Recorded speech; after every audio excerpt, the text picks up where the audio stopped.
Assalomu alaykum. Ushbu murojaat O'zbekiston Respublikasi Prezidenti administratsiyasiga, O'zbekiston Respublikasi Bosh prokuraturasiga, O'zbekiston Respublikasi Davlat xavfsizlik xizmatiga, O'zbekiston Respublikasi Oliy sudi raisiga,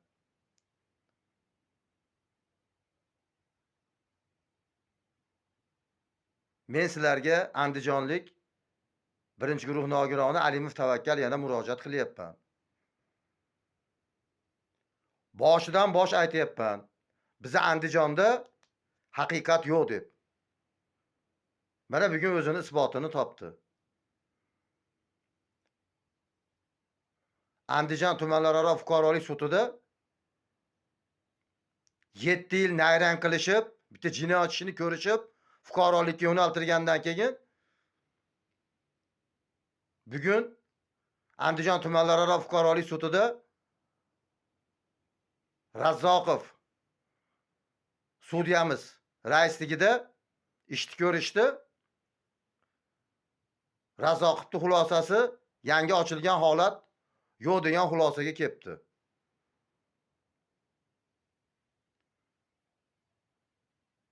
Bizi oilaga berilish kerak bo'lgan 187 million so'm pul tergovda isbotini topgan bo'lsa, tuzilgan shartnomalarga arizani men yozmagan bo'lsam, boshqalar yozgan bo'lsa, buni ekspertiza aniqlagan bo'lsa, xatshunoslik ekspertizasi, arxivlarda javoblari turgan bo'lsa, yana qanaqa holat kerak?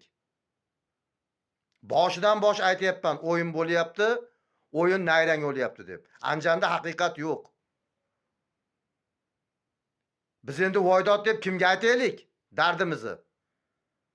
Haqiqat bo'ladimi Andijonda? Yo bo'lmaydimi Andijonda?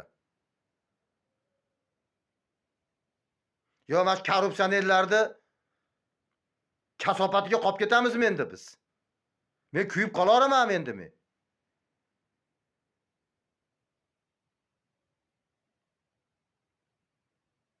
Dardimizni kimga aytaylik?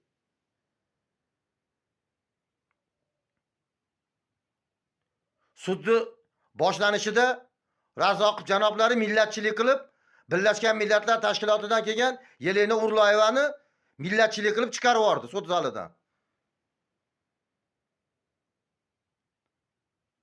Kuzatib o'tiraman degandi ham chiqarib yubordi. Sen o'zbekchani tushunmaysan deb kamsitib millatchilik qilib chiqarib yubordi.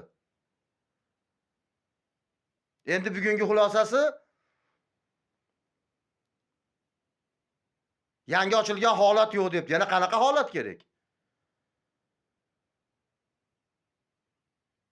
Biz dardimizni kimga aytaylik? Hurmatli O'zbekistonni boshqarayotgan mutasaddi rahbarlar, dardimizni kimga aytaylik? Oliy sud, Bosh prokuratura, Davlat xavfsizlik xizmati biz dardimizni kimga aytaylik?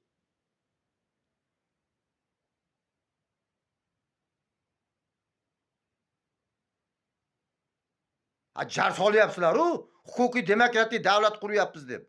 Qani? Nimaga gapira olasizlar, o'zingizlar amal qilmaysizlar? Biz dardimizni kimga aytaylik? Qo'limizda ashuncha qog'oz turibdi. Tergovning xulosasi turibdi. Boshidan bosh aytyapman bu Andijon tumanlararo fuqarolik sudida o'yin nayrang deb. Bularni bu ishni ko'rgan duxi ham yetmaydi, ahli ham yetmaydi.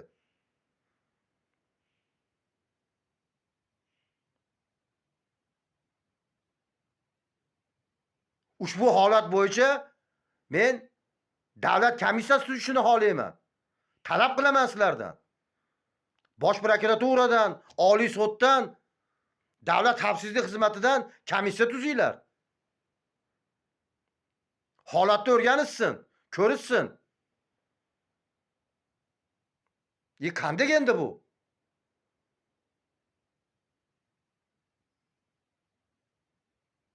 Bu fakt bo'lib turibdi-yu.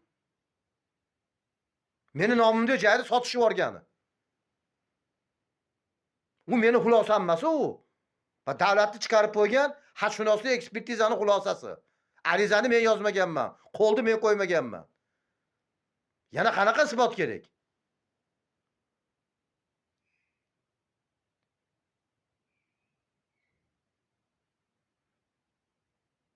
Ushbu murojaatni nazoratga olinglar. Men davlat xavfsizlik xizmatidan, Respublika bosh prokuraturasidan, Oliy suddan, Prezident administratsiyasidan ushbu holat bo'yicha davlat komissiya tuzishini talab qilaman sizlardan. Kelishsa Anjanga o'rganilsin. Bu sudyaning faoliyatini ham tekshirilsin.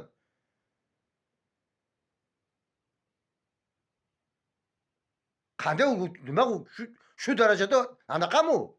Ko'zi ko'rmaydi buni holatlarda. Uyatmasdan rad qilyapti.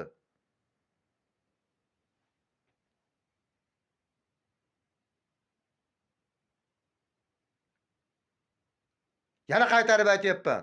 Andijonga ushbu meni holatim bo'yicha mendan asha holi joyimni tortib olib qo'yishganligi holati bo'yicha davlat komissiyasini tuzishni talab qilaman men sizlardan. Bosh prokuraturadan, Oliy suddan, davlat xavfsizlik xizmatidan, Prezident administratsiyasidan men talab qilaman men. Anjanga odam jo'natinglar, komissiya tuzinglar. Kelib o'rgansin holatni. Sizlarga andijonlik birinchi guruh nogironi Alimov Tavakkal murojaat qildi.